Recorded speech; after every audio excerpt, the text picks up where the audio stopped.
the atmosphere. Mahalia Jackson's soul-filled voice is filling the living room, and my brothers and I are fighting in the hallway about who can match the jazz-filled runs of Miss Jackson. All right, family, we'll be gathering in the living room in about 5 minutes for a family meeting. I rolled my 9-year-old eyes in contempt as I figured this would be another forced attempt for my brothers and I to read a scripture out loud with intonation, Michael, and observing the punctuation, my dad would say, and have to give an exhortation or a summary on what we thought it meant.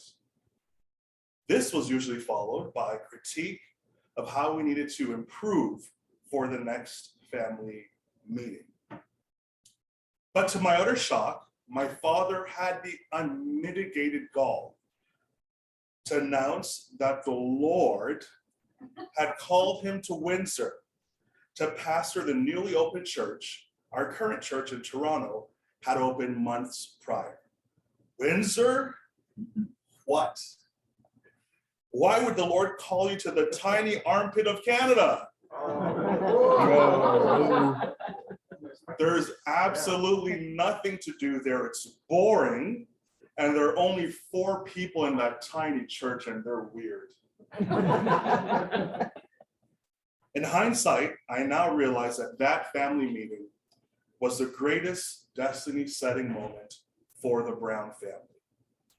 And so 10 months after that family meeting, with a truck filled with all of our belongings from our 2-bedroom apartment, we headed west on the 401 to the tiny town of Windsor. And then there was the first day of school. I marched into the office all smiles as my mother announced my arrival. The vice principal assured my mom that I would be in great hands, and off to the classroom we went. The teacher opened the door and proceeded with my introduction. Shock, fear, numbness are words best described to explain the wave of emotions that swept over me as I desperately searched the sea of 25 or something faces for someone, anyone, anything that looked like me. Nothing. Well, maybe it'd be better at lunchtime.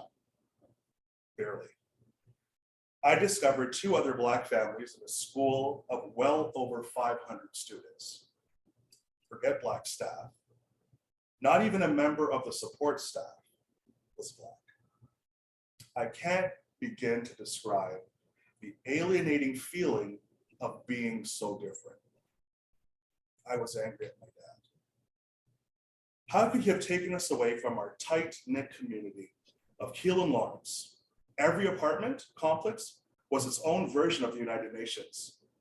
My friends were from Uruguay, Portugal, Thailand, India, Pakistan, and every Caribbean island imaginable, most importantly Jamaica, where my family was from. But at this school, I was a speckle in a sea of white faces. I tried so desperately to fit in. It was here that I discovered the forbidden N-word. It was here I discovered how cruel and nasty children could be to individuals that do not look, dress, or sound like them.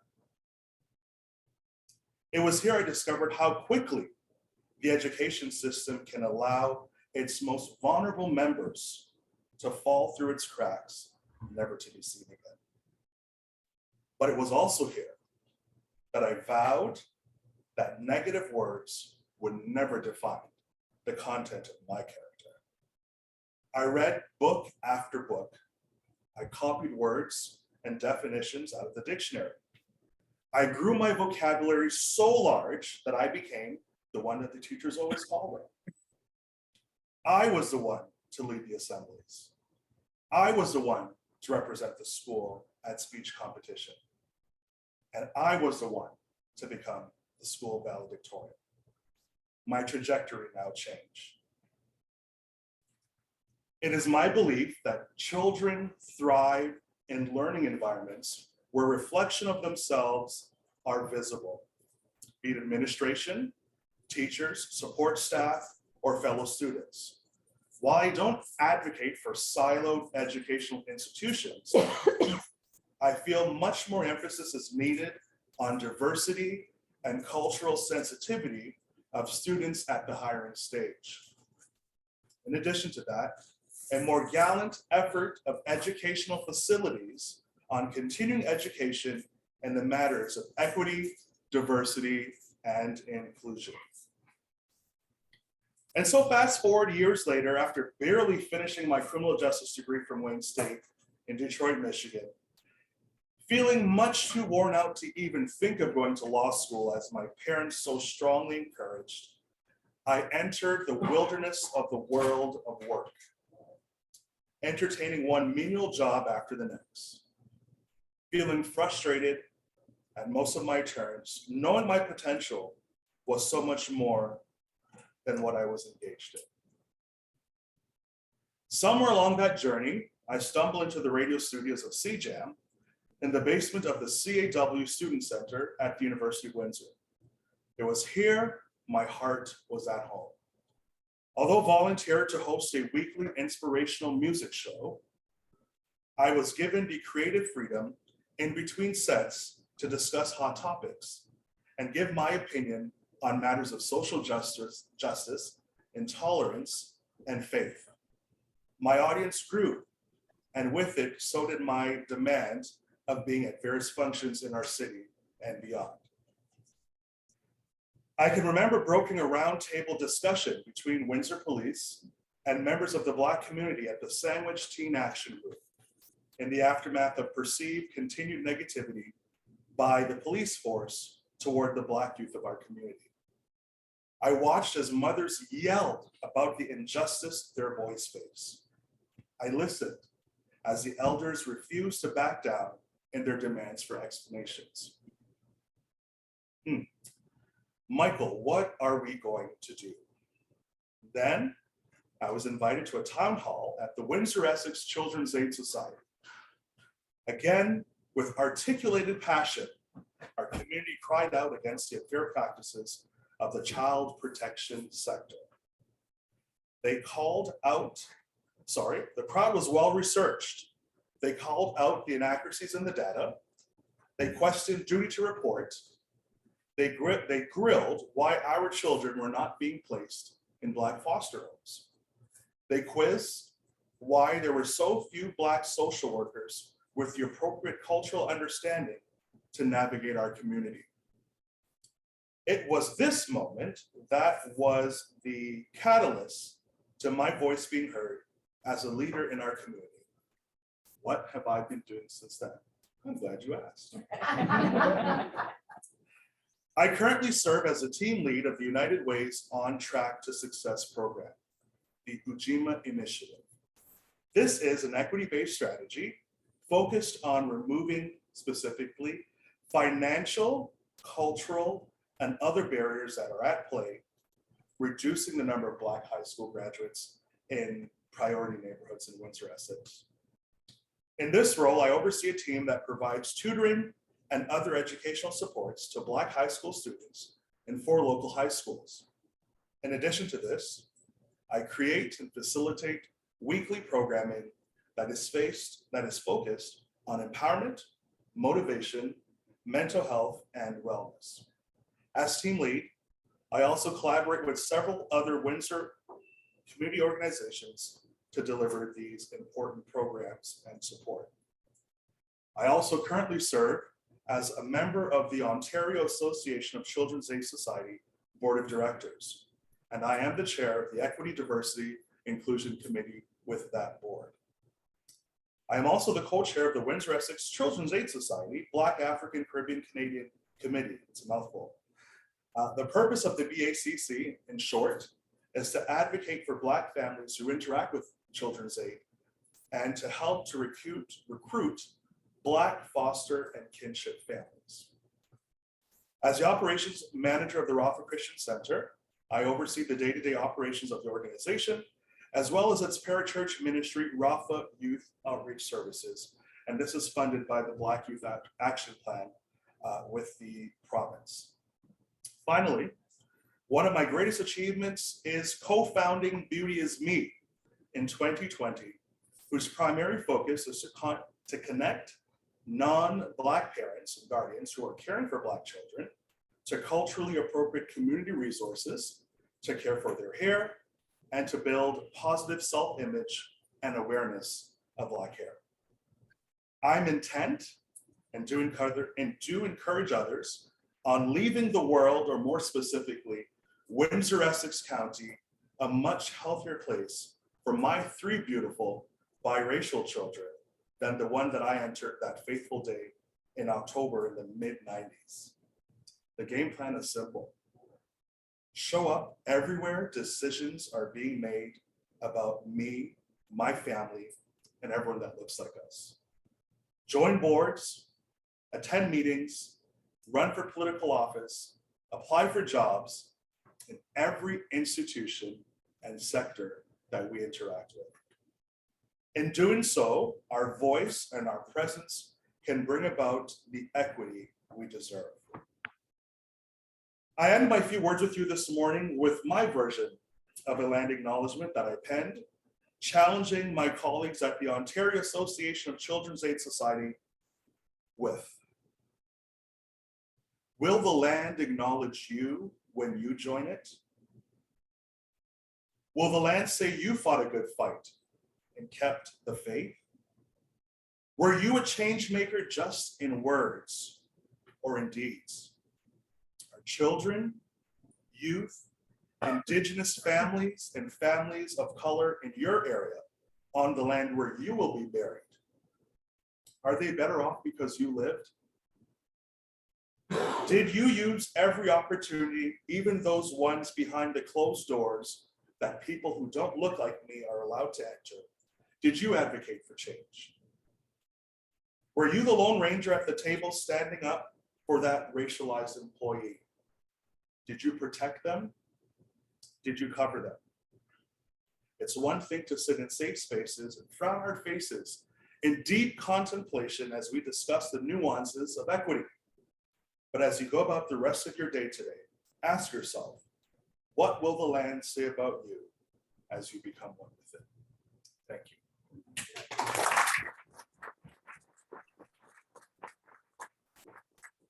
I'm told I'm supposed to stand up here and wait for questions. You're well instructed.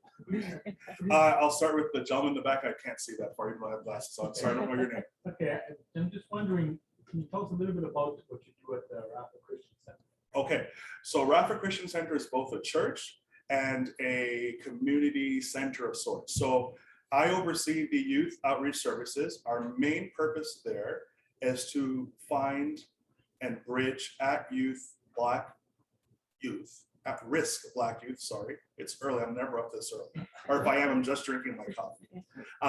Find at-risk Black youth and get them connected with current agencies that are out there to help improve their trajectory. So we get them connected with New Beginnings, with YMCA. We get them groceries, we buy them clothes, we get them laptops. And this is funded by the Children, Youth and Services Ministry of Ontario. That's just a very broad overview. But you can go to rafawindsor.com for more information. Another question over here. Oh, right beside you. Right beside me. Hi. Oh, Hi. more of a comment than anything. So your work through the YMCA, connecting resource parents. As a former resource parent with the CAS, that would come in very handy. I researched myself, found videos of Black hair and things like that, but that would have been so handy at the time. That's amazing. So through my volunteer work at the CAS, we found that there's great things happening with families willing to take in Black children that for whatever reason have been brought into care or temporarily in care, but we were finding that the parents or guardians were complaining that they did not know how to manage their hair. And so a few of us came together and formed this organization that's doing very well. We recently, I should have mentioned that, received a huge grant of $285,000. And so we're able to, last year we helped 60 families. This year our goal is 300 families with our, so we provide basic hair care training. We you have to apply, but we bring them to hair salons to get their hair done for them. So we're in partnership with 4 different local hair salons in Windsor, and the parents sign up, we pick them up, bring them to the hair salon, they get their hair done, they look amazing. We have a whole bunch of books that we have purchased that we get them. We find that Black children do a lot better in school when they're comfortable with the way they look. It's already difficult being in an environment where the majority of people don't look like you, and the image of beauty is not what you are. And so when we can instill these positive things into them, we see a difference in even their grades. Yeah. Sir. Wondering what you think the change has been since you came to Windsor when you stepped into that classroom to now, especially with the polarization of society, everybody's going to their own little silos. Has Windsor SSM improved from your perspective? The door's And Irene's listening to me. I'd love to hear her response to that as well. But I feel that improve is such a big word, and improve is such a relative word. I do feel that our culture, our city has become, our county has become much more diverse than in the 90s. We've seen a huge influx of refugees, specifically from Eastern Africa. So that wasn't around when we first came here. There's more services, there's more programs available to help us, have a sense of identity. So within that regard, yes. Are people more cruel or less cruel? And it depends. I talk with people who work at very high level jobs and they feel that they're being mistreated, be directly or indirectly, because of their skin color. I've had great experiences. I've had bad experiences.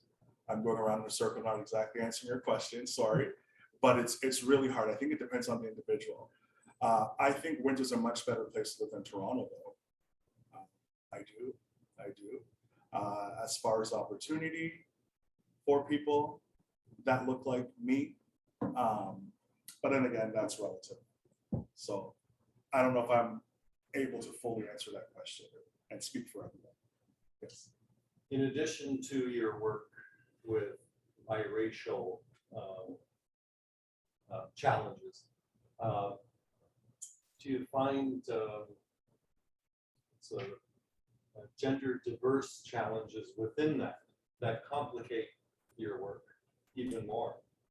That's a wonderful question. And I find that I've heard the complaints over and over that Black women or biracial women feel that they are treated even more negatively than Black men.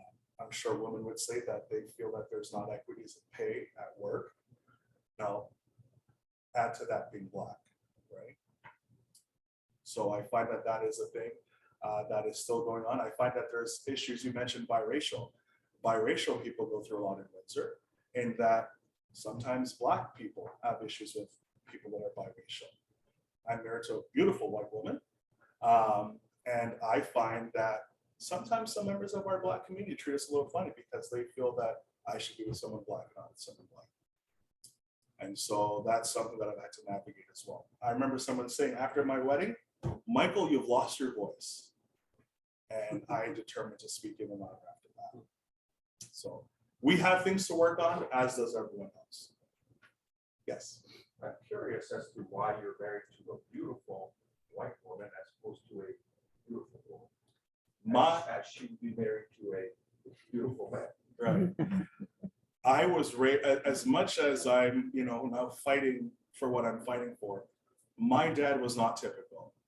He raised us to not look at color. My grandfather's Assyrian. I have uncles who are Portuguese. I have aunts who are from East India. I have cousins who are from, well, they're Jamaican Chinese, but their heritage is Chinese. So my family is a huge interweb of so many different cultures. And he was intent on us not seeing that. Now, when you move to an area where you're mainly surrounded by white people, well, your options for dating someone who's black are a little bit less. So I don't know. Were We you met asking, at, sorry, were you asking him why he said white? Or asking him why she was white? Oh, asking why you actually Right. really had to play like Specify. Yeah, he Right. was asked, that's what I thought, he wasn't asking me why your wife was white, he's asking me why you said a beautiful white woman instead of a beautiful woman.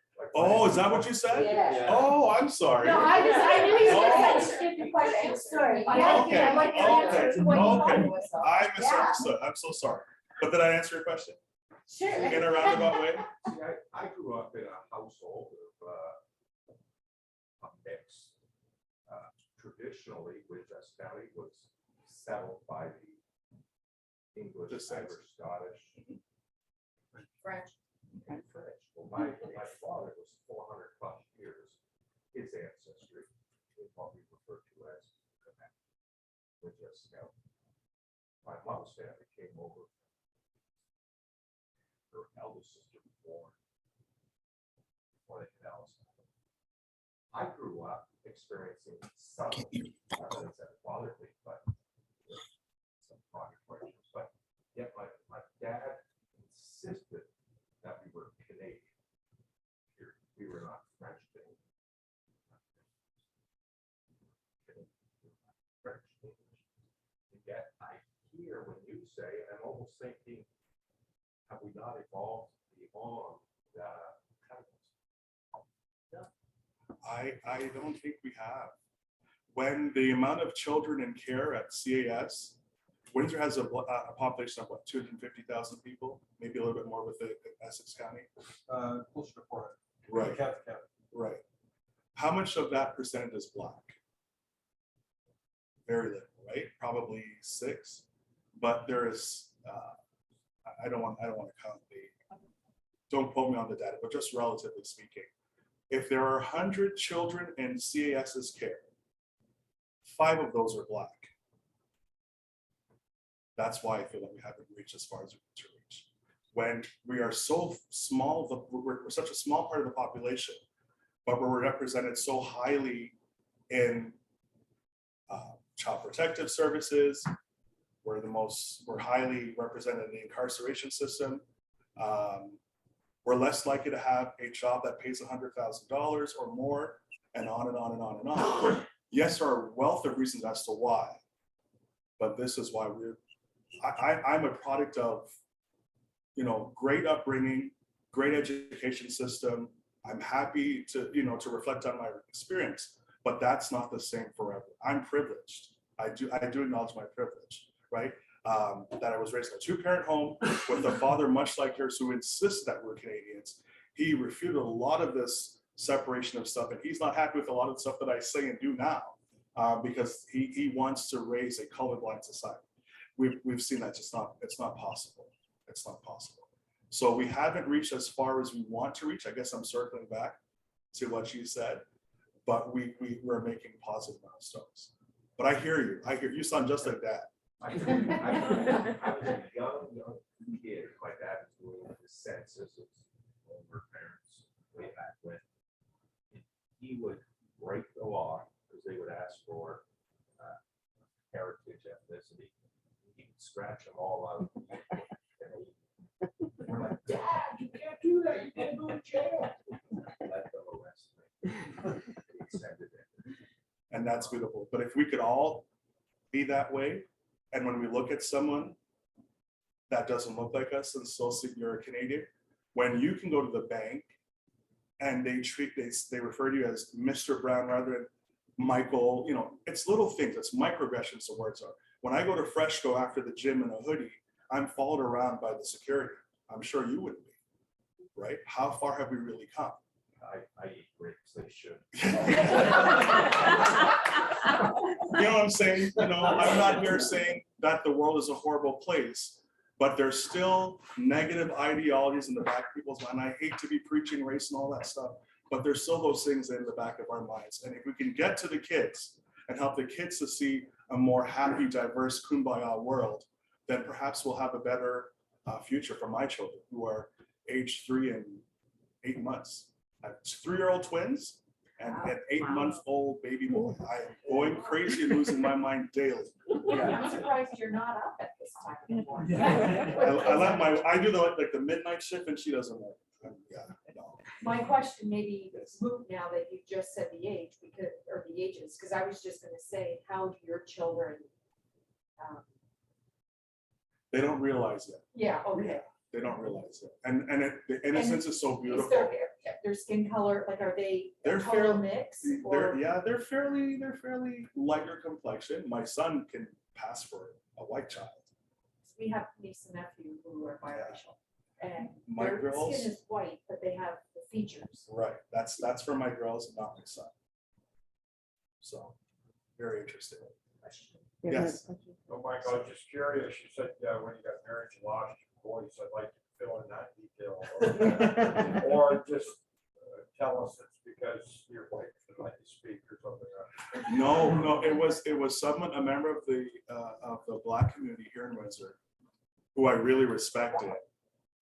They took issue in my choice of a partner. They felt that, how am I going to speak to Black issues when you're married to someone who's white, which is a very Probably actually makes those issues scintillating and what. I was a very good friend of mine. It's a white woman, has 6 Black boys, Black young men, and of various colors. And I have watched her since her children were very, very small, and now they are grown and have very good sports careers. But the difference is in the way that she has to teach her sons to behave in everyday situations. Like when one of her boys was 9 years old, he asked someone at Costco if he could sit at the other side of the table to eat his hot dog. Cute little kid. And they just said no. There was only one reason why. It was because he was Black. Yeah, because they're ignorant. But I'm just saying, it opened my eyes, because education is the key to this, I believe.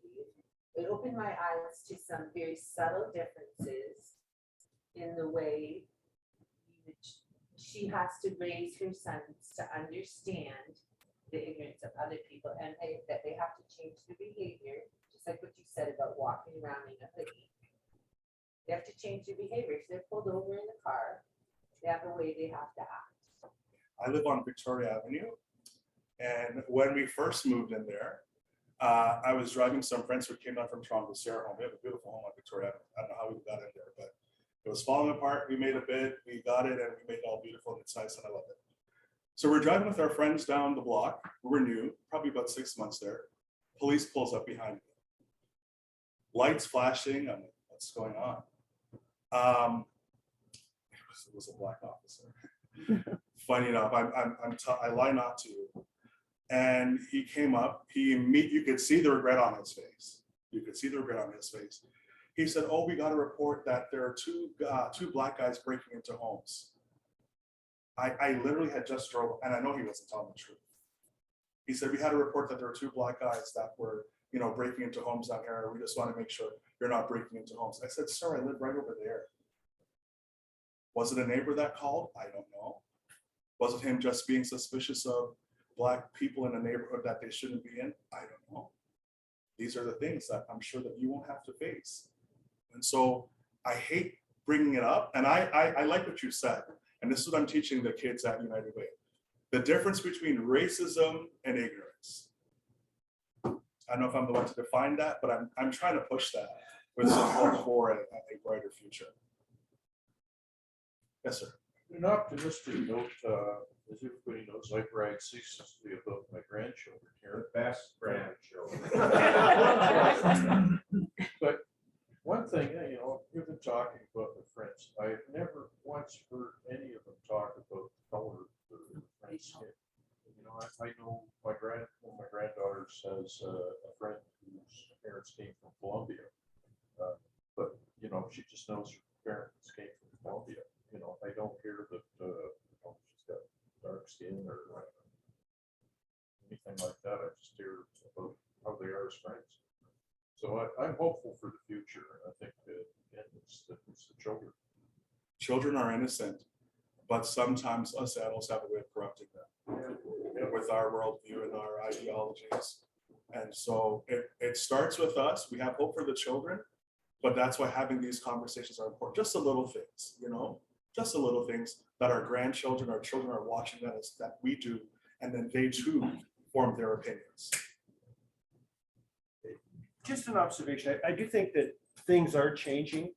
I'm only getting here so that people online can hear. Friends of ours, their little one had a birthday party and invited some kids from the school. And as the kids were getting cake and doing things like that, the son came over and he invited a whole bunch of classmates. And one of they're all boys except for one little black girl. And so he said, I hope you didn't mind if I invited Jennifer. And he says, well, he said, why did you think we would mind? He says, because she's a girl. So there is hope. There is. That's beautiful. Again, children are innocent. Let's keep them that way. Let's keep them that way so we can eliminate these conversations. So we can talk strictly about poverty, strictly about, okay, why aren't you passing school? And not have in the back of our minds, oh, it's because of the forbidden R word. Anyone else? Anyone online? I can't see. So, they'd be behind you if you saw a hand there. Well, no, you can see them, you can actually see Okay. them on the computer as well. All right, thank you so much. All right. Thank you. Yes, stay here. Irene? Well, Michael, thank you so much for joining us today. That was spectacularly informative, and you also answered a lot of very deeply difficult, challenging, personal and profound questions as well. And we're so grateful that you opened up this wonderful moment for learning about the work that you do, but also more generally about EDI. And we really hope to see you again. I think you would be a fantastic Rotarian, as a matter of fact. Thank you for sharing. On behalf of the Rotary Club of Windsor St. Clair, I'd like to present you with a little honey. Thank you. Thank you so very much. And can we get a picture of the three of us? We're co-presidents, by the way. Nice to meet you, President.